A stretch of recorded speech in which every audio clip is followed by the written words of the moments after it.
Hospital అంతా sweets పంచిపెట్టారంట. ఏంటండి ఏదో ఆలోచిస్తున్నారు? కవల పిల్లలు పుట్టపోతే ఏంటే బంగారం లాంటి బిడ్డను కన్నావు. అవునండి, నిజంగా మన బిడ్డ బంగారమే. అక్కతో పాటు పుట్టిన నాకు మిమ్మల్ని అక్కని వదిలి వెళ్ళాలనిపించలేదు. మీతోనే ఉండిపోయాను. బహుశా నా ఆయుష్ తీరలేదేమో, అందుకే ఆ దేవుడు నన్ను తీసుకెళ్ళలేదు. అక్కని ముద్దాడుతున్న అమ్మను చూస్తుంటే నాకు ఏడుపొచ్చేది. కానీ అమ్మ నన్ను దగ్గరికి తీసుకోవడానికి నేను కనిపించను కదా. అమ్మ ఉన్న వాళ్ళు ఎంత అదృష్టవంతులో, అమ్మ స్పర్శ ఎంత బాగుంటుందో నాకు అర్థం చేసుకునే వయసు లేకపోయినా అది అమ్మ ప్రేమని అర్థమైంది. నాన్న కూడా అప్పుడప్పుడు అమ్మ అవుతాడు. ఆ క్షణం అక్కలో కలిసిపోయి ఆనందాన్ని అనుభవించేదాన్ని. మీరు లేనప్పుడు అక్క పక్కనే ఉండేదాన్ని. నాకు ఇంత అన్యాయం చేసిన దేవుడు చిన్న సంతృప్తిని మిగిల్చాడు. ఎందుకంటే నేను అక్కకి కనిపిస్తాను కాబట్టి. నీలాల కళ్ళని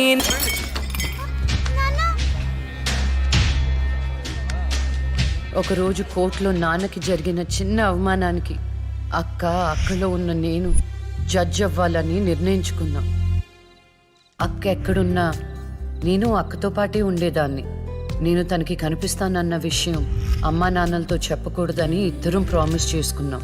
ఎందుకంటే నన్ను పంపించేస్తారేమో నన్న భయం. అలా 7 సంవత్సరాల పాటు అక్క నేను కలిసి పెరిగాం. అమ్మా నాన్నల ప్రేమ నేను కూడా అక్కలాగే పొందాను. ఒకరోజు అక్కకి జ్వరం వస్తే డాక్టర్ దగ్గరికి వెళ్ళాం. పాపకి టాబ్లెట్లు వాడండి. చాలా సంతోషం డాక్టర్ గారు, వస్తాం. నమస్తే. రామ్మా. మీ పాప అండి? అవునమ్మా, ఎంత పెద్దదైపోయింది. మీ హాస్పిటల్లోనే కదా పురుడు పోశారు. ఉంటానమ్మా. ఆ తాగుబోతు డాక్టర్ ఆ రోజు తాగేసి పాపకు ఆపరేషన్ చేశాడు. పాపం ఆ పాప నరం కట్టయి చనిపోయింది. లేకపోతే ఆ పాపకి కవల చెల్లుండేది. ఇన్నాళ్ళు నాకు అన్యాయం చేసింది దేవుడు అనుకున్నాను. కాదు, ఒక డాక్టర్. పాపా, నువ్వు ఈ టాబ్లెట్లు వేసుకుంటే అన్నీ తగ్గిపోతాయి నా బంగారం. కాదు నాన్న, యొక్క టాబ్లెట్ నాన్న, ప్లీజ్ నాన్న. ఆ, జ్వరం తగ్గిపోద్ది నాన్న. బుజ్జు నా బంగారు తల్లి. రా, కమా. మీకు దండం పెడతాను. ఇక నా దగ్గర పని చేయాలంటే నాతో బోని కొట్టించుకోవాలా? నన్ను వదిలిపెట్టండి. Come on darling.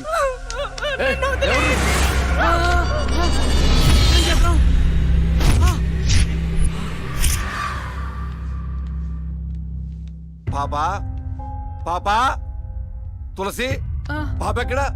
అదే అర్థం కావట్లేదండి. ఎక్కడికి వెళ్ళింది?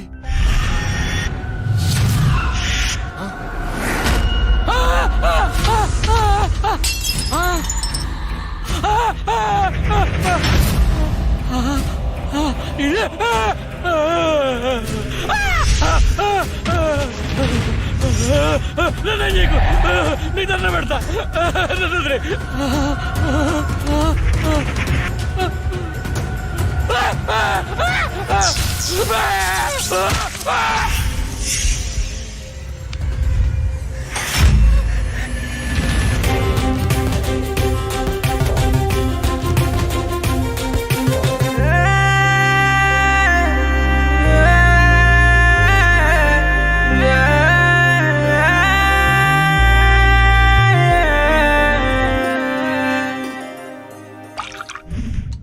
గురువు గారండి, మా అమ్మాయి లా పాస్ అయిందండి. ఇక నుండి మా అమ్మాయి పేరు లక్ష్మి కాదండి, లాయర్ లక్ష్మి. వావ్ పర్వాలేదా?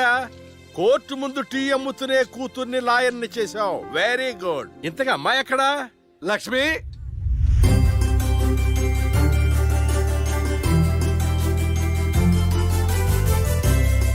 ఏంటి నాన్న పిలిచారు? సార్, మా అమ్మాయి లక్ష్మి. నమస్కారం అండి. అమ్మా, నరసింహరావు గారని పెద్ద లాయరు. అవునా? వయసులోనా? కాదురా, మామూలుగా కూడా పెద్ద లాయరేనమ్మా. నేను మీ గురించి చాలా విన్నానండి. అంటే సాక్ష్యాలతో సంబంధం లేకుండా ఎలాగైనా కేసు మీ వైపు మలుచుకుంటారని విన్నాను. అదేనమ్మా లాయర్ తెలివితేటలు. అది సరే, ఇంతకీ నువ్వు సొంతగా ప్రాక్టీస్ చేద్దాం అనుకుంటున్నావా, లేక నాలాంటి వాడి దగ్గర అసిస్టెంట్ గా చేద్దాం అనుకుంటున్నావా? అంటే ఇంకొకరి దగ్గర చేస్తే వాళ్ళ ఇన్ఫ్లుయెన్స్ నా పైన పడుతుంది కదండి. అలా కాకుండా డైరెక్ట్ గా ప్రాక్టీస్ చేద్దామని అనుకుంటున్నాను. నేను నాలా ఉండాలని. గుడ్. వాయిస్ దేముంది సార్, మనుషులు అందరి దగ్గర ఉంటుంది. లాయర్ కి ఉండాల్సింది ఆనెస్టీ, అది నా దగ్గర ఉంది సార్. హానెస్టీ, నిజాయితీ. చూద్దాం నీ నిజాయితీతో ఎన్ని కేసులు గెలుస్తావో. All the best. అమ్మా చూసావా, నువ్వు నోరు తెరిస్తే అవతల వాడు నోరు ఎలా మూతపడిందో, కోర్టులో కూడా ఎలాగే చంపేయాలా? నాన్న నాకు మంచి చాయ్ పెట్టి. ఏయ్, నా బంగారు తల్లికి మంచి చాయ్ రెడీ చేయరా. మా అమ్మాయి లాయర్ అయిందండి, శుభం. తన పేరుతో అర్చన చేయించండి. అలాగేనమ్మా. శుక్లాం భరధరం విష్ణుం శశివర్ణం చతుర్భుజం ప్రసన్నవదనం ధ్యాయేత్ సర్వ విఘ్నోపశాంతయే ఇష్టకామ్యార్థ ఫల సిద్ధిరస్తు.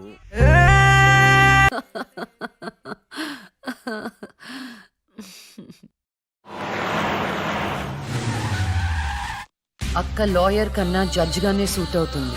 చిన్నప్పటి నుంచి పార్షాలిటీ లేకుండా ఏది న్యాయమో ఏది అన్యాయమో తెగేసి చెప్పేది.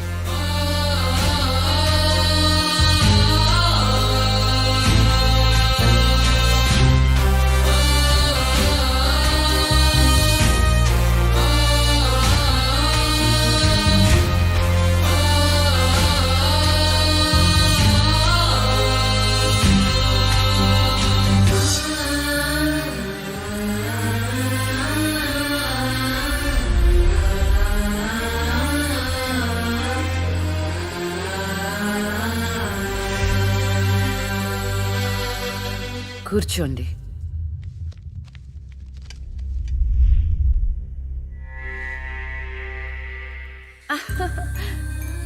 All the best. Proceed. Your honour, ఈ బోనులో ఉన్న రాజీవ్ అనే యువకుడు స్వయానా ఎమ్మెల్యే గారి ముద్దుల కొడుకు. వాళ్ళ నాన్నగారు అధికారంలో ఉన్నారన్న అహంకారంతో నడి రోడ్డు మీద ఒక యువతిని అందరూ చూస్తుండగానే తన కారులోకి లాగి మానభంగం చేశాడు. అంతేకాదు యువర్ ఆనర్, అదే కారుతో ఆ అమ్మాయిని గుద్ది చంపేశాడు యువర్ ఆనర్. ఈ ఘటన జరిగి 4 సంవత్సరాలు అవుతుంది. ఈ రాజీవే హంతకుడని అందరికీ తెలుసు, కానీ ఇంతవరకు నిందితుడికి శిక్ష పడలేదు your honour. Objection your honour. Objection sustained. Thank you. ఈ పేపర్లో టీవీల్లో వచ్చిన వార్తల ఆధారంగా శిక్షిస్తూ పోతే జైళ్లు నిండేవి యువర్ ఆనర్. ఈయన క్లయింట్ ఎమ్మెల్యే గారి కొడుకు అవటం వలన అతన్ని రాజకీయంగా దెబ్బ కొట్టాలనే ఉద్దేశంతో ఈ ప్రతిపక్షాలన్నీ ఏకమై ఈ ఛానళ్ల వాళ్ళతో కలిసి పనిన కుట్ర మాత్రమే ఇది. ఈ రాజీవ్కి చనిపోయిన అమ్మాయికి ఎలాంటి సంబంధమూ లేదని తమరికి విన్నవించుకుంటూ అతన్ని నిర్దోషిగా భావిస్తారని ఆశిస్తున్నారు. That's all your honour. Objection your honour. ఇలాంటి వాళ్ళకి శిక్ష పడకపోతే ఎంతో మంది అమ్మాయిలు బలైపోతూనే ఉంటారు. నేను ఇదివరకు ఎన్నో సాక్ష్యాలను కోర్టులో ప్రవేశపెట్టడం జరిగింది యువర్ ఆనర్. దయచేసి మానవతా దృక్పథంతో ఆలోచించి జడ్జిమెంట్ ఇవ్వండి.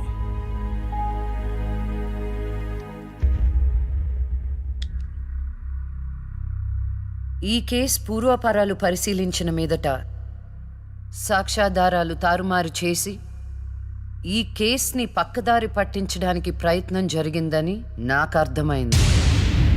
సాక్ష్యం లేకపోవచ్చు, కానీ కారణం లేకుండా ఏ ఆడపిల్ల తల్లిదండ్రులు మా అమ్మాయిని మానభంగం చేశారు, చంపేశారు అని కోర్టు మెట్లు ఎక్కరు. కానీ ఈ తల్లిదండ్రులు 4 సంవత్సరాలుగా కోర్టు మెట్లు ఎక్కుతూనే ఉన్నారు. ఈ రోజు వరకు న్యాయం కోసం తిరిగి తిరిగి అలసిపోయిన వాళ్ళ కాళ్ళకి, నా తీర్పు కోసం ఎదురు చూస్తున్న వాళ్ళ కళ్ళకి విశ్రాంతి ఇవ్వాలని నిర్ణయించుకున్నాను. ఇక్కడున్న ప్రత్యక్ష సాక్ష్యాలను రాతపూర్వకంగా సాక్ష్యాధారాలని స్వీకరించండి.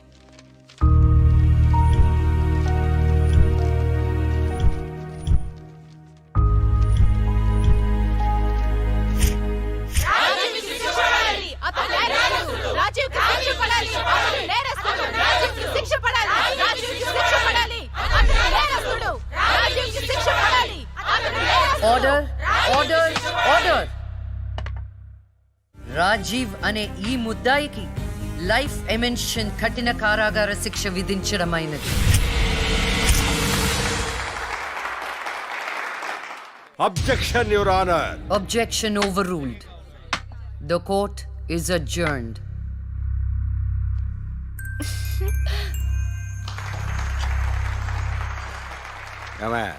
కొత్తగా వచ్చింది అంటే ఏ సీమ టపాకాయో శిశింద్రియో అనుకున్నాం. లక్ష్మీ బాంబు, జాగ్రత్తగా ఉండు. చెమటలు పట్టించేస్తుంది సార్. మ్మ్.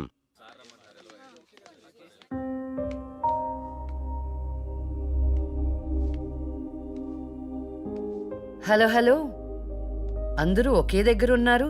ఏంటి స్పెషల్? చేపల పులుసు మేడం. ఓహో, తినండి తినండి.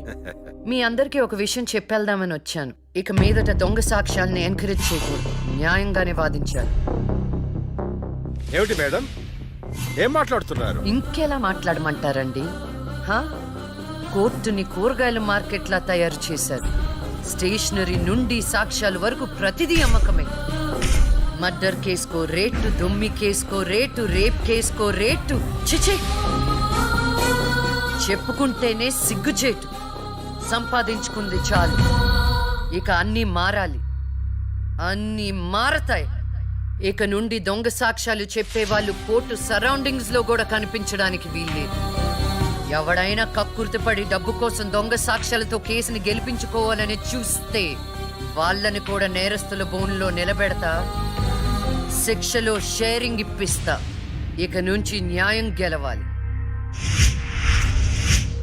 న్యాయమే గెలవాలి, న్యాయమే గెలవాలి, న్యాయమే గెలవాలి, న్యాయమే గెలవాలి. ప్రశాంతంగా ఉన్న అక్క జీవితంలో ఒకరోజు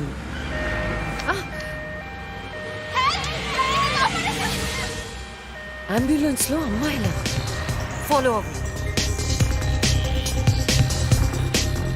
జాగ్రత్త.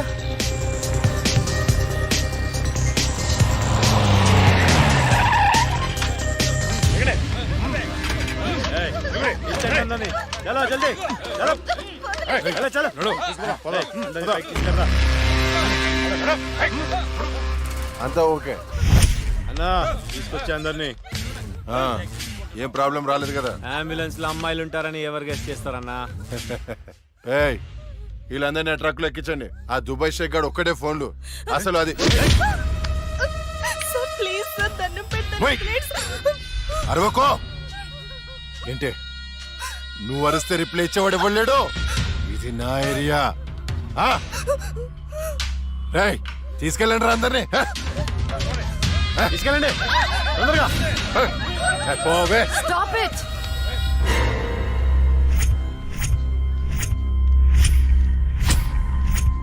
ఇవ్వచ్చువే నువ్వు.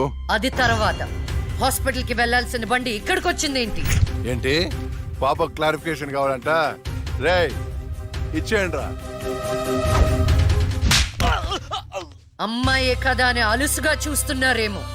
లక్ష్మి, జస్టిస్ లక్ష్మి ఆవేశపడి అటాక్ ను చేశారో ఆక్సిజన్ ఆగిపోద్ది.